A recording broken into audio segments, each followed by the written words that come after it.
Hi, hello all. Welcome to Simple Max Magic Tamil. இன்னைக்கு நம்ம ratio and proportion problem பார்த்துட்ருக்கோம். Next question. A bag contain 1 rupee, 50 paise and 25 paise coins in the ratio 5:6:7. If the total amount is rupees 390, find the number of coins of each kind. அதாவது ஒரு பேக்கில் வந்து 1 rupee 50 paise 25 paise coins இருக்குது. என்ன ரேஷியோலனா 5:6:7 அந்த ரேஷியோவில் இருக்குது. அதோட டோட்டல் அமௌண்ட்டோட வேல்யூ வந்து 390 ருபீஸ். ஒவ்வொரு ருப்பீலேயும் எவ்வளோ காயின்ஸ் இருக்குதுன்னு கேட்குறாங்க.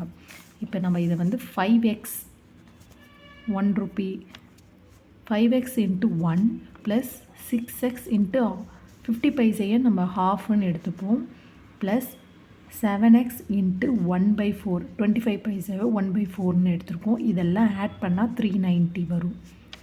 இப்போ 2 டேபிளால் இதை கேன்சல் பண்ணால் இது 3. அப்போ 8x 5x ப்ளஸ் 3x இது. So 8x plus 7x divided by 4 is equal to 390. 8 4s are 32. அப்போ 32x plus 7x divided by 4 is equal to 390. 39x is equal to 390. அது அந்த 4 அந்த பக்கம் போகும்போது மல்டிப்ளிகேஷனில் வரும். அப்போ 390 into 4 வரும். அப்போ 39x இஸ் ஈக்குவல் டு 1560 வரும். இப்போ x இஸ் ஈக்குவல் டு 14 வரும். இப்போ 5x தான் வந்து 1 rupee. அப்போ 5 into 40 is equal to 200 coins இருக்குது. 6x அப்போ 6 into 40 வந்து 240 காயின்ஸ் வந்து 50 பைசே இருக்குது. 7x 7 into 40 is equal to 280 காயின்ஸில் வந்து